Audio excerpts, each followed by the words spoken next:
Patty, great episode today. I always like having James Huber on there and the match list. I mean, that's something we've never talked about, right? And it's nothing like the match game, James. It is actually the opposite, right? It's actually the opposite. And I'll tell you, every time we speak to James, I feel like I've learned so much. And I found this particularly enlightening, and I hope our listeners do too. He has some real nuggets of information there that can really help you and your merchants. Yeah, absolutely. And then tell us about the Insiders Report. We're talking about economic indicators and how things seem to be churning up now as stimulus checks go into people's accounts and needles go into people's arms with COVID vaccines. Yes, for sure. And then questions from the field. We really dive deep on this one. Oh, this is a deep one, but it's really worth listening to, folks. James has some really important insights that he shares with everybody this week. You know, I basically just condensed the last 3 years of doing one-on-one coaching with sales agents and executives into a 10-minute conversation about your beliefs about the payments industry and how those negative beliefs a lot of times can just have a devastating effect on your performance and what to do about it. And so I don't know, Patty, I'm really excited about this. I think it was a great episode. I'm ready to dive in if you are. Let's go. Welcome to the Merchant Sales Podcast. All right, everybody. I am here today with Patty and our friend James Huber. James is an attorney with Global Legal Law Firm. How are you doing today, James? I'm doing well. Thank you for having me here. Awesome, man. We're always glad to have you on the podcast. And yeah. Today we're covering a topic that I don't think Patty and I have ever discussed, whether it's an insider's report or an interview, and that is the match list. Now, of course, you know, James, we've had you on different, podcasts and events before, so I won't get into all the backstory here, but can you give us a little bit of context as far as just what is the match list? You know, why is it such a big deal for merchants? And just kind of introduce this concept to our listeners a little bit. Absolutely. The match list is MasterCard's alert to control high-risk merchants.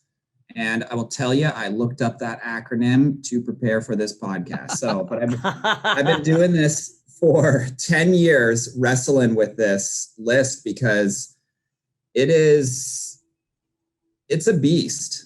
It's what it is. It's MasterCard's naughty list. Once you're on the list, it can effectively shut down your business. Sure. The processors, they are supposed to check this every time they approve an account. Now, interestingly, the being on the match list cannot be a reason to deny an account alone. But anyone who's ever tried to get a match list placed knows that it's, pretty much pretext. You're not getting an account. Right. It's worth mentioning, there is the TMF list. This is terminated merchant file, right, which is Visa's list.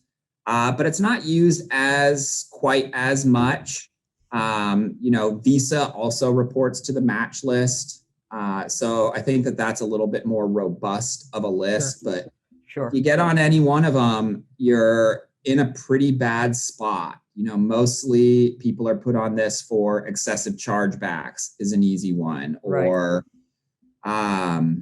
we see a lot of, those are the ones that are maybe a little harder to dispute. It's excessive chargebacks, except that, I'll get into it later, but there are ways around it. But laundering is a big code where Sure. it's you have 5 merchant accounts and your T-shirt business all of a sudden has a bunch of CBD running through it. That is considered laundering in the eyes of match and the law. You're using your merchant account for something other than what it was created for.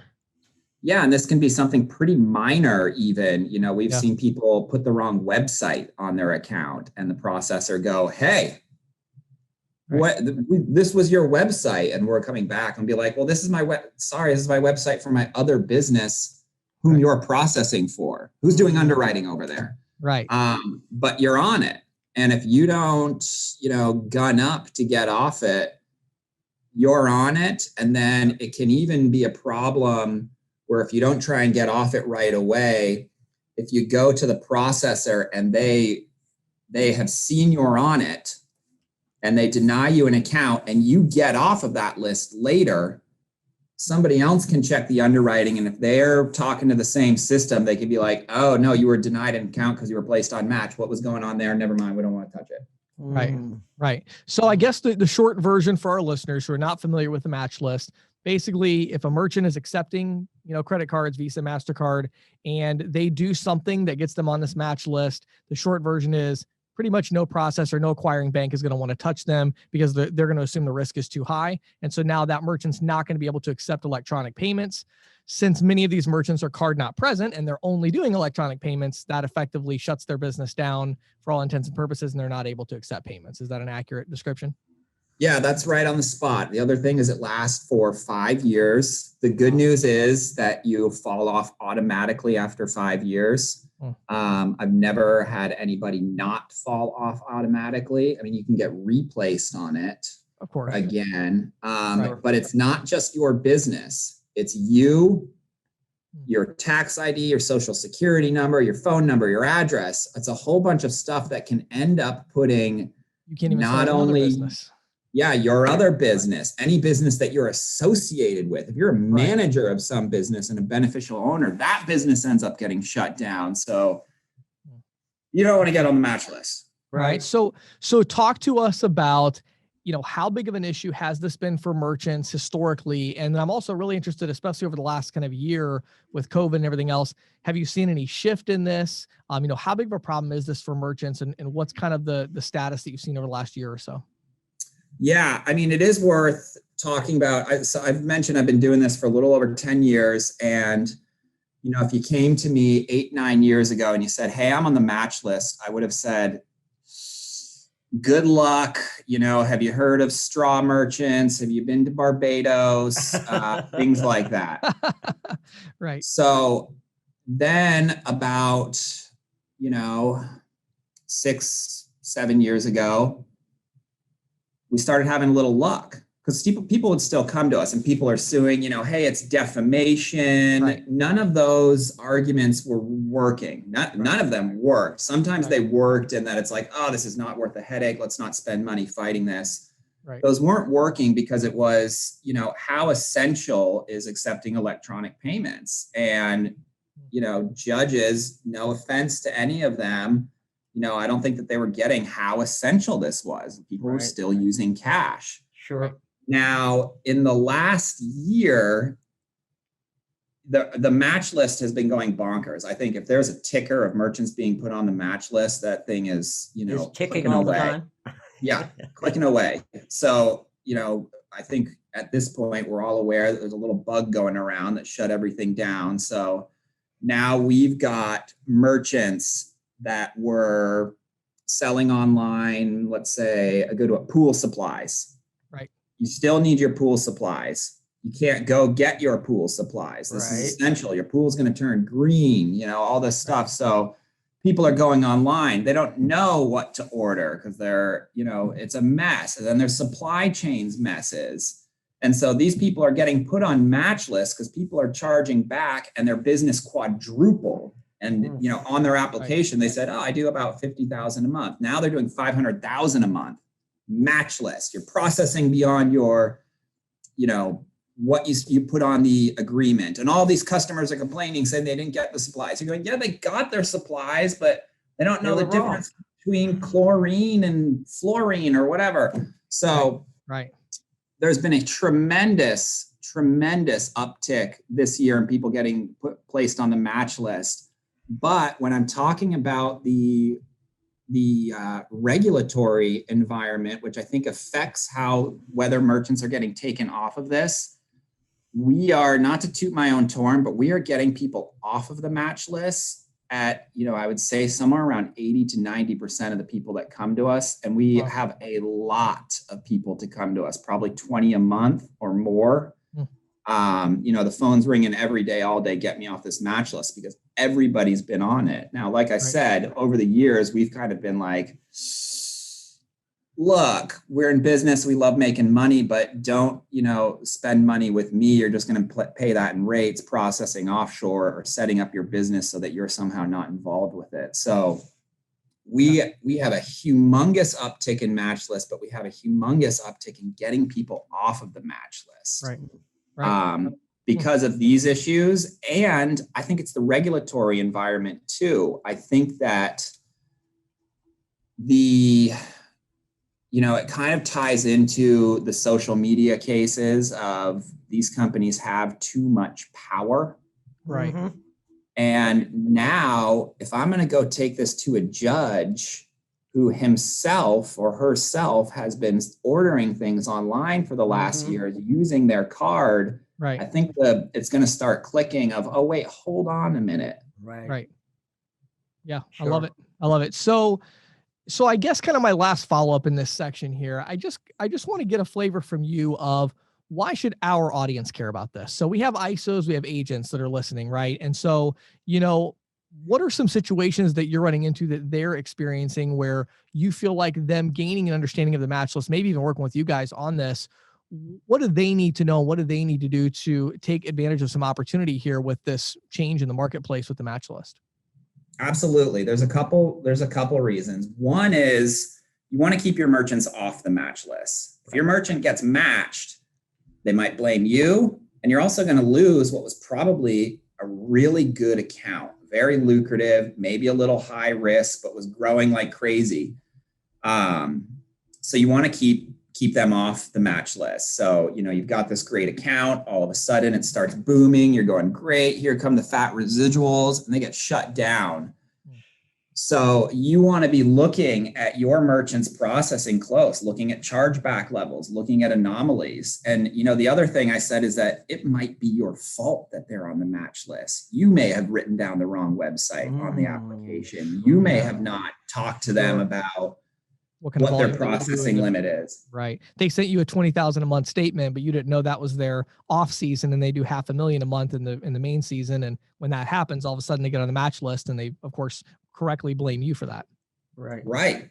So you want to keep your merchants off the match list. So it's really good to get an education, bang around on the internet for the different reasons, codes, give us a call. We're happy to talk to people about it, because being proactive and keeping your merchants off of it, you're going to make more money.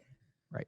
And I'll tell you, I would be surprised if anybody with more than 100 merchants hasn't seen this happen to them this year, because I can't talk enough about how wild it's going right now. So the other opportunity, of course, is there are a lot of merchants out there, not necessarily even from the last year, but anytime in the last 5 years, that are on the list, and they're either paying through the nose, they have a straw signer, they're processing offshore, or they're waiting it out.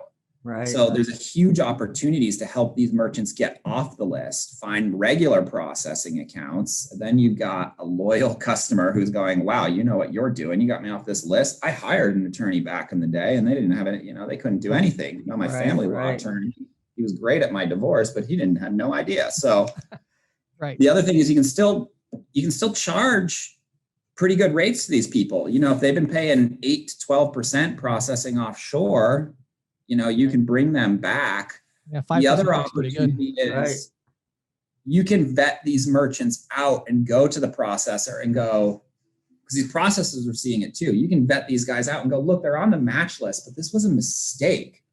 And, this is one thing we do. My plug for myself is that we give an outside opinion. Hey, we're processing payments attorneys. Here's an opinion letter. This is totally viable. We're just dealing with a stubborn processor that won't admit their mistake. Because to get off the match list, the processor has to say, my bad, I made a mistake. Ooh. And they don't like doing that. Right. So not going to happen in this universe.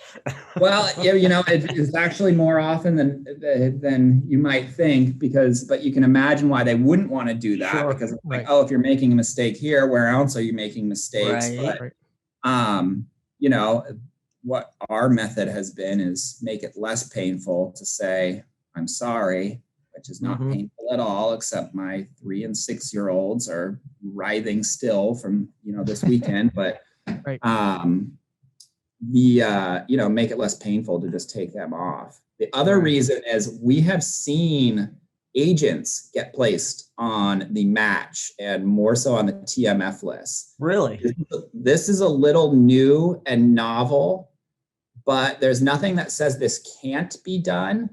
So I have even, advised clients to go ahead and do it on a rogue agent who is committing fraud.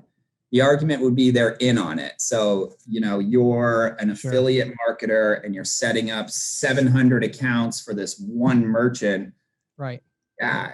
I mean, you're helping commit the, potential laundering and the fraud. Right. So I would say that you could be placed on that list, and that's not a good look either.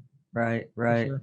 Let me, if you don't mind, James, I'd like to just follow up on merchants themselves. I mean, you spoke about, you seem to be suggesting that the e-commerce sphere is where you're seeing a lot of this. But are there specific types of merchants that are more likely to be placed on the match list than others? Sure, there are certainly, anybody selling nutraceuticals, CBD, anybody dealing in digital currency, but we have seen it across the board, a broad spectrum. I mean, the number one reason is, high excessive chargebacks. Right, sure. But mostly when it's excessive chargebacks and you're not doing anything about it, where it looks like you're actually committing fraud. But if you have a good refund program, Right. And things like that, I don't think that you should be Right. on the match list. But yeah, I think it would be those that you would expect. Sure, like CBD, nutrachemical, nutrapharmaceuticals, whatever they call that. Yeah. Well, and it sounds like too. CBD. Yeah, and it sounds like too. I mean, these are merchants that as you mentioned earlier, could be a merchant that isn't one of those types, but now they're doing a lot more online and they're not used to getting a lot of chargebacks. So they don't even know what to do with it, right? Like they don't even know how to. That too. Right. I would imagine it's like they're getting these chargebacks because they don't have the proper refund policies for an online presence versus when I just want to bring the pajamas back. Right. Yeah. I mean, yeah. Identity theft is a big one. You get your account stolen, you get put on the match list. Hack. People will hack and run a bunch of transactions through your terminal. Right. People will get matched. Interesting. So, we've talked about the match list. We've talked about what it is, kind of, how you get on it.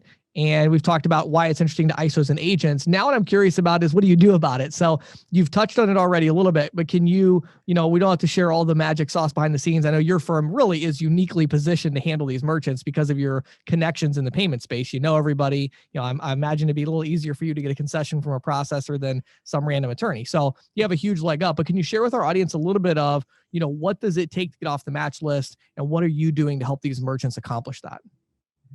Yeah. I mean, you touched on it. One thing is we are able to leverage our reputation. We've litigated against a lot of these processors and we know what they're doing well and what they're doing not so well. So I'll run into a match merchant that maybe they should be on the match list or, maybe they, tick all the boxes, but the processors, they engage in a lot of activity that, maybe wouldn't look so scrupulous in a court. So, one thing we go at them is, all right, so you had this merchant processing, they're doing, they started hitting 2 or 3% chargebacks. Now you shut their account down, you held $1 million reserve, and now they're at 40% chargebacks because they can't hit refunds. So processor, instead of making $2 for every refund, you're now making $7.50 for all of these chargebacks. Doesn't that seem a little, nefarious? And you're holding all of their money, so you have no risk of loss because you're clocking against this. So judges love these unfair, deceptive business practices cases because, before lawyers, there's so many of us and we're all just making money. We're the watchdogs out there, making sure that this stuff is not going on. So we have a lot of success with those arguments. Like I said, we have a success with the violation of due process, the 5th and 14th Amendment, where you're not supposed to be deprived of your property without a fair application of the law. Right. People get on the match list. You don't even know. You go apply for another account and you find out. Sure. And I would say, the reason that those, the defamation cases weren't flying, because that gets into a constitutional argument too, is You can take cash. Not the case anymore. Right. Absolutely not the case. I got a little excited about this one. We are, moving these cases along through the courts, and we're getting a lot more receptive here. But your typical, go ahead. No, I was just going to ask you, I mean, do they end up going to court, most of them, or are you able to negotiate before you go to court for a lot of them? Yeah, no, almost none of them go to court, Okay. So, Okay. because, one, it's very expensive. Right. Processors probably have more money than the typical merchant. So, it's David Goliath, and Right. a lot of times in civil litigation, the deeper pockets wins. But Right. so in the typical case, I don't like to go at the processor guns blazing. Here's my argument. Like, how dare you put me on match for chargebacks? And they might be like, that wasn't the reason. Right. So we'll go at them a little bit coy of, hey, there was a mistake here. Give us all the information, gather all the information, knowing what's going on, and then present our argument. So it's usually, one or two letters. Sometimes the first letter just works and they get off. They go, yep, our mistake. Whoops, somebody made a mistake. But, we start escalating 1, 2, sometimes 3 letters. Usually after the second letter, how much of a fight this is going to be. We also have a feel for which processors are more receptive or not. Sure.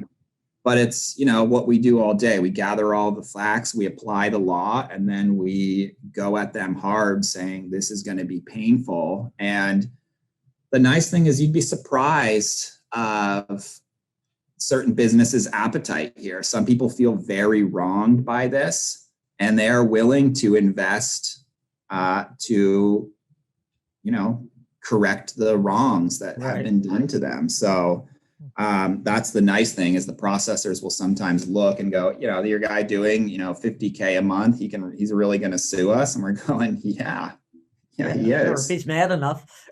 He's mad enough, and we will. And that's where it comes down to is, look, can you just take him off, or do you guys want to spend $300,000? Just take him off. Right. Well, and two, I think it's worth mentioning that, the fact of, going to court, I mean, these people, it's not just that $50,000 a month business, it's their personal reputation. Right. And they have maybe other businesses, or they're trying to start another business. And, in today's economy, if you can't take electronic forms of payment, I mean, you're out of luck. That is a massive limitation. And I think there's a lot of business people where it's like, look, I'm not going to have that stigma on my reputation. I don't care how much it costs. My reputation is more valuable than anything. I'm going to get this fixed. Right. And so I agree. I think you can, I know some merchants that have been, they dig their heels in on this one, and it's like, no, I'm getting off the match list. Right. Yeah. Sure.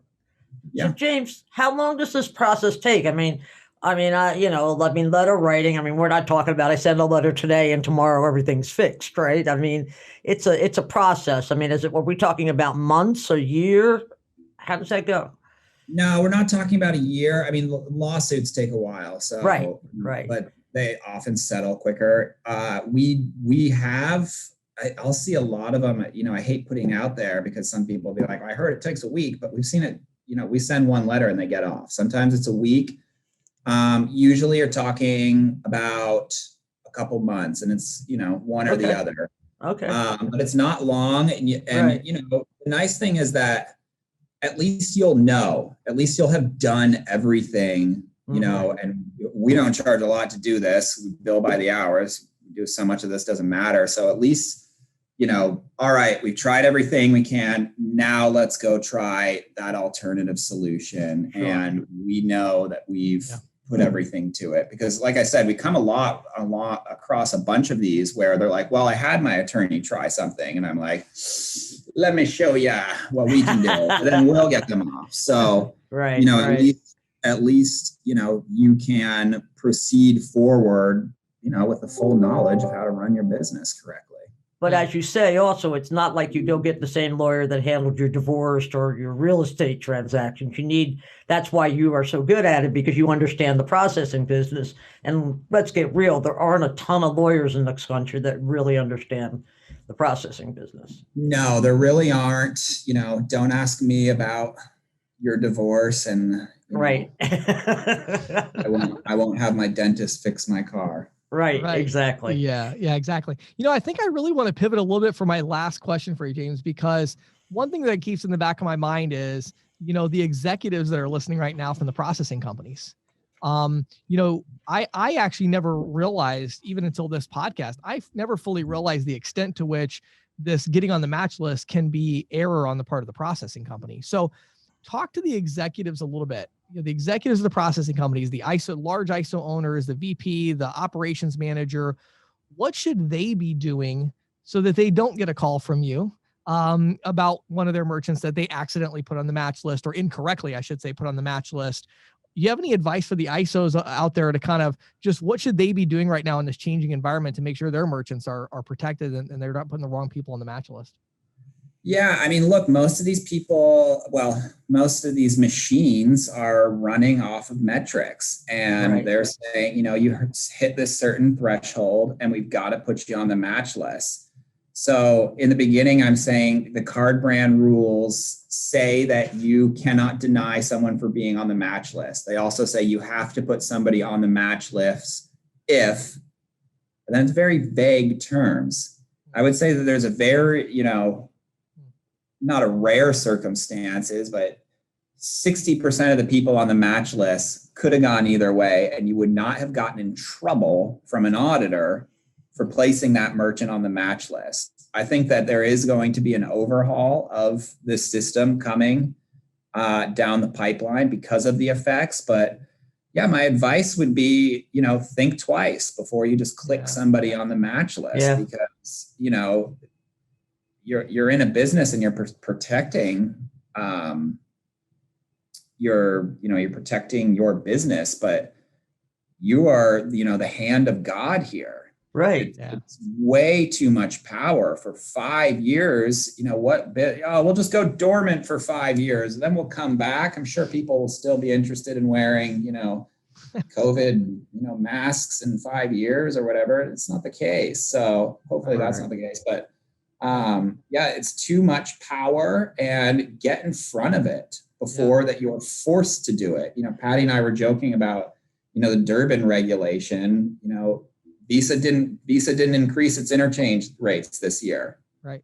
Because they don't want to deal with the regulation and what happened last time. Right. Get in front of it now and self-regulate. The Visa, the regulations are self-regulations. The processor regulations, these are your own rules. Right. Right. Yeah. And I would really imagine that, these processing companies, maybe they need to put a human being in the middle of okay, there can't be that many. I mean, it's even a large processor. Right. It's not like they're putting 100 people a day on the match list. So it seems like maybe when that flags, you want to have somebody take a quick look. That was my thought too, James. Yeah. I mean, there has to be some kind of human intervention before a machine just automatically makes that decision. Yeah. I mean, it's a big decision. Yeah. Well, James, as always, I love having you on the podcast. You provide so much insight. Tell us a little bit more about the law practice and where people can go to learn more, whether, anything payments related that's of a legal nature, especially the match list here. But I know you guys deal with all kinds of contract negotiation and stuff. So where would you send people to learn more about you and the law firm there? You can hit our website. It's globallegallawfirm.com, or you can email me, jhuber, JHUBER @attorneygl.com. We love talking to agents, and even if you're not retaining us, we like gathering and sharing information to help the industry grow. Awesome. That's great, James. Thank you. Yeah. Thanks so much for joining us, James, and appreciate the insights as always. Hope you have a fantastic rest of your day. All right. Thanks, James. Thanks, Patty. Valor Paytech is just a fantastic company. One of the things, Patty, that's so exciting to me is since we started, having them as the official sponsor of the podcast, one company after another, I've been talking to, and they say, oh yeah, we already reached out to Valor. We're using them. Their terminals are amazing.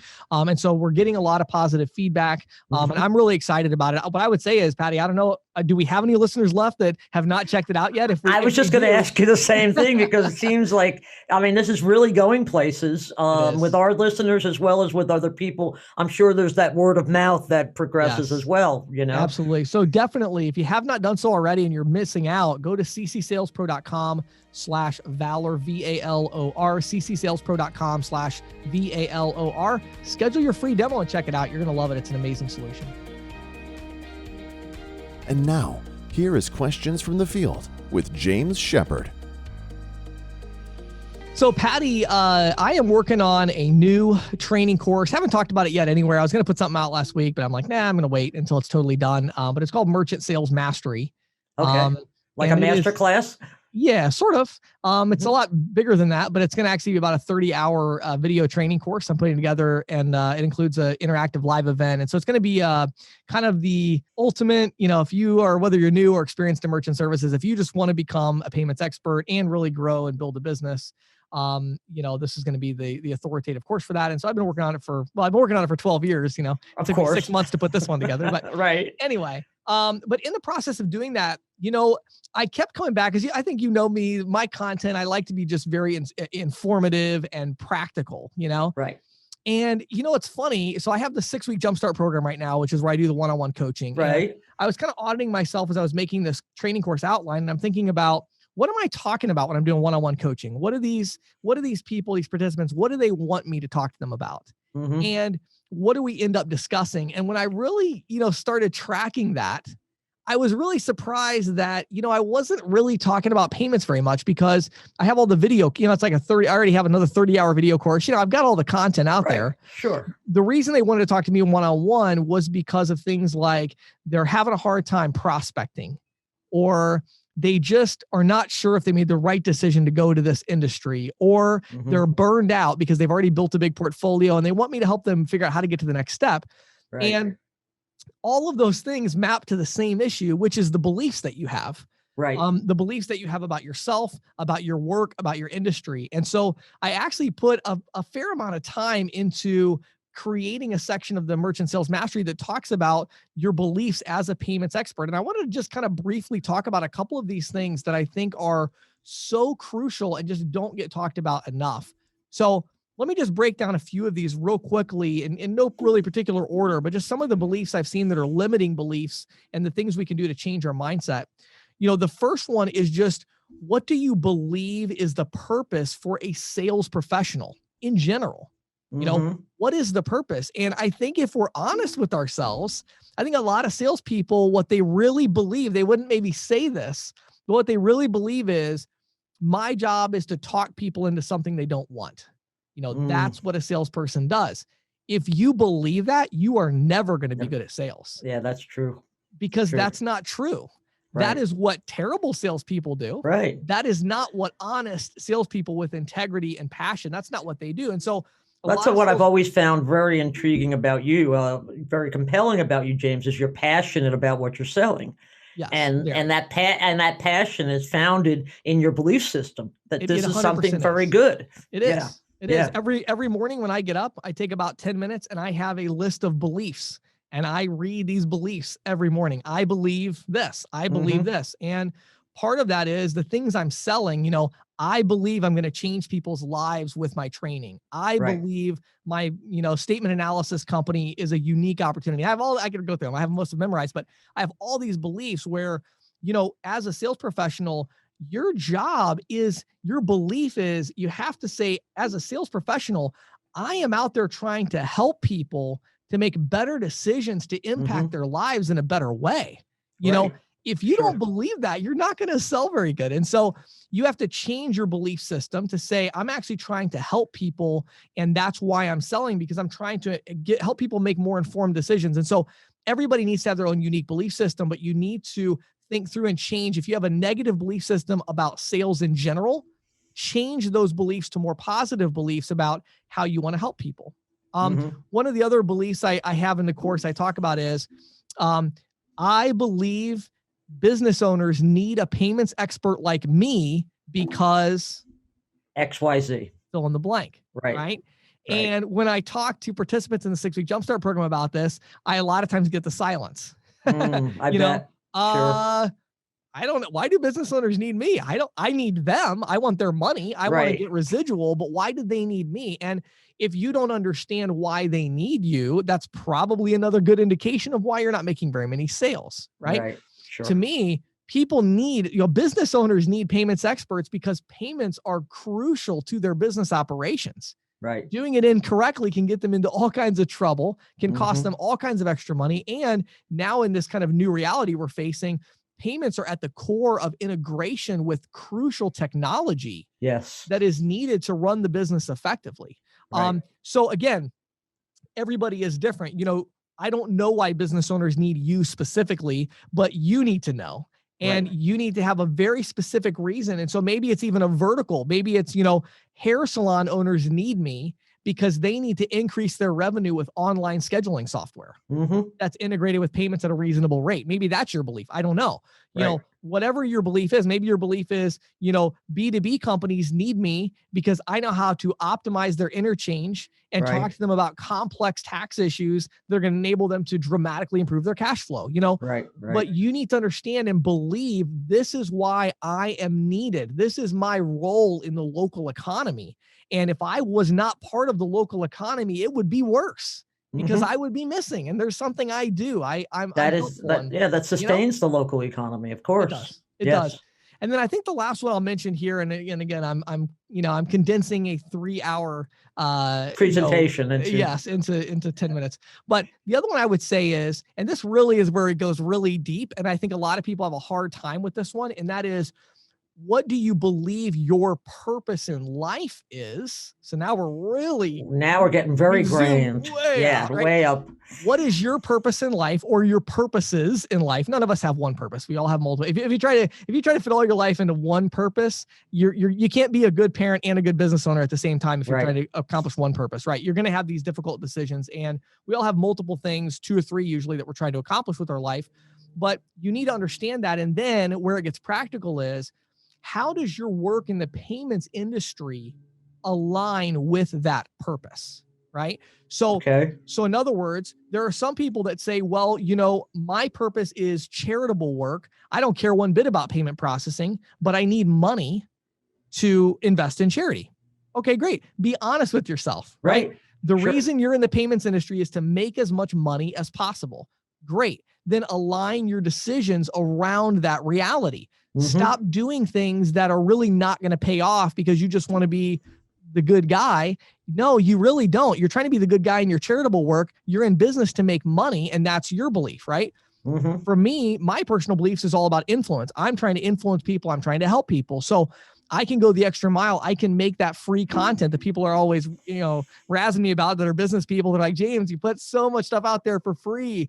You could make so much more money. And it's like, well, yeah, but I'm not just in the payments industry to make money. My life purpose is to influence people. Right. Yes, I also have purposes about my family, which is why I like to have the wealth. And I realize that additional cash flow helps me to grow my influence. But it's ultimately, for me, about influence. So that informs my decisions differently.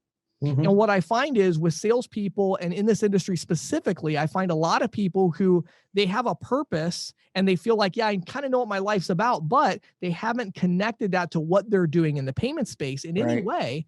And they wonder why they're not passionate. They wonder why they can't get out of Mm. bed in the morning. They wonder why they don't want to go prospecting. Well, Right. it's because you believe that what you're doing is completely outside the scope of your purpose in life.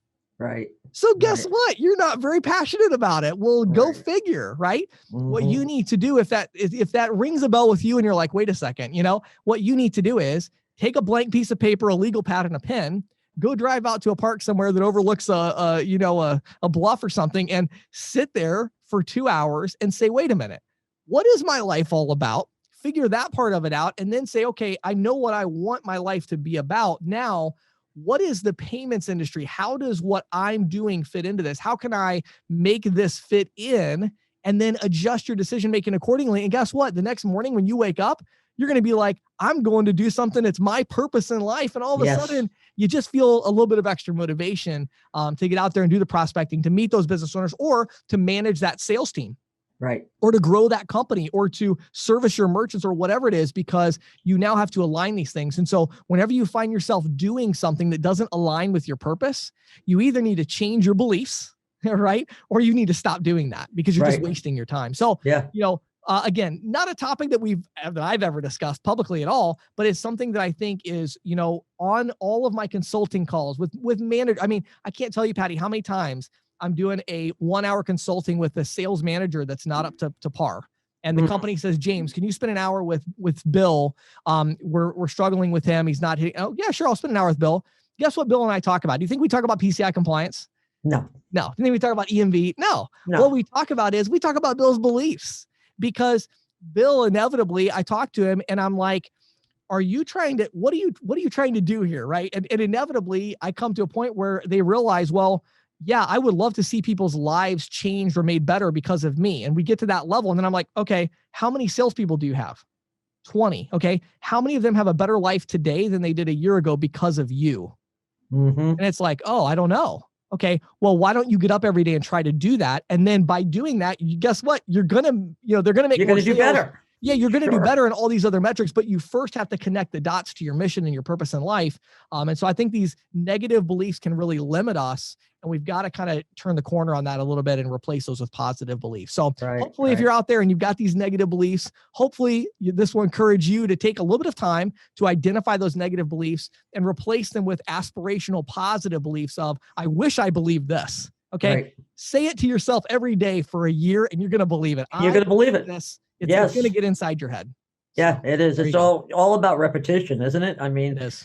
I Really do is. that. That's been so much a big part of my life as well. Yeah, it's so important. Affirmations. You know, whatever you say to yourself, is very, talking to yourself is very important. I mean, it's so funny because, right, Patty, like we instinctively know this. If we talk to somebody else and we tell somebody else negative things about them and we say, you would never go to someone and say, I think you're ugly. I think you're mean. I think you're a horrible person. unless you're in Right. second grade. Yeah, right. Yeah, exactly. As adults, we would never do that. And yet, Right. unfortunately, we say these things to ourselves all the time. All the time. And we don't think it impacts us. Guess what? Right. It impacts you just like it would impact somebody else if you said those negative things to them. And maybe even more because Yes. it's an affirmation. You're Yes. affirming to yourself that you're not worthy. Right. And Yep. yeah. So we definitely zoomed out on this questions from the field, but I think it's necessary. I think there's a lot of salespeople that hopefully will at least take a pause and just think about their own belief system and how it's affecting their performance. Really good stuff, James. Thanks for sharing. Thanks, Patty. This is the Insider's Report with Patty Murphy. James, we're seeing some positive economic news suggesting that perhaps the worst of the pandemic-induced economic downturn may be over. Great. I think probably a lot of our listeners heard the reporting that retail sales surged 9.8% in March. Wow. I actually didn't Yeah. hear that. That's Yeah, a pretty good surge. 9.8. I was like, my jaw dropped. I had to go back Yeah. and read it a second time. That's huge. And that's on top of, jobless claims falling to near pre-pandemic levels. Right. For the week ending April 9th, new unemployment filings were 576,000. And to put that in perspective, the same period, the first week of April in 2020, it was 6.6 million. Sure. That was a little bit of an unusual time. Admittedly, it was, but still, just to, yeah. it was pretty bad all last year, Right. And as a result of some of these new economic reports, the New York Fed is now forecasting GDP growth of 6.1% for Q1. Wow, that's unbelievable. Isn't that unbelievable? And especially when you consider that in Q1 2020, which was before the pandemic really kicked in, I mean, it had started, right. We were at negative 3.4%. Well, yeah, and I mean to put it in a context, I mean in a really good economic year, the entire year will be a 2 to 3%. 2 to 3%. We're happy with, right? And In we're fact, at 6.1% on one quarter. That's huge.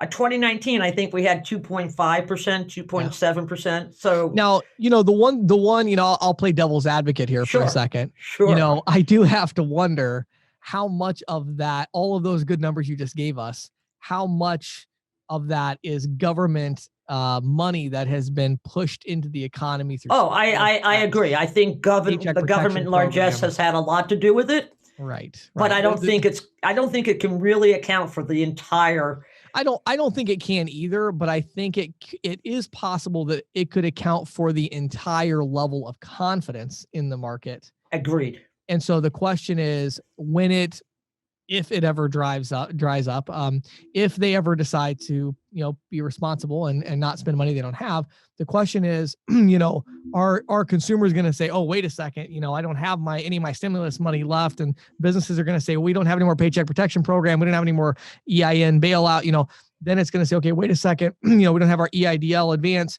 we're going to stop spending, and then does that, so I guess my question is, I'm wondering if all of this is a Band-Aid and the underlying wound has not been fixed, or is it actually a treatment to the symptoms that now are actually going to go away? And I think a lot of that, of course, is going to have to do with the vaccines and the efforts and all of the larger context of the economy. And I think that's one of the points I was going to raise. I think that the stimulus money clearly had an impact, right? But so did the ramping up of the vaccines. I agree with you there as far as confidence. People were more confident. I mean, I know for a fact I've gotten both of my vaccines now, and one of the first things I did was go out to eat. Of course. Because I hadn't been to a restaurant in a year, and it was like, wow, this is really cool. Yeah. I also think, I've been very encouraged. I've been a Fed follower for most of my career. And, the Fed, it's not just the New York Fed. I mean, in testimony, the Fed chairman last month gave testimony where he, was very bullish on continued growth this year. Not on the level of 6.1%. Of course. But at least, what was it last year? I believe we fell 2.3 from 2019 levels. So if we can at least get to 3 or 4% and kind of balance out the 2020 loss, I think that's cause for optimism. So I agree. But I wanted to also just give our listeners a snapshot of retail sales data specifically. Following, obviously the holiday season was not the best that it's been in years, I think in December we were, I guess we from everything I saw, we sort of equaled the 2019.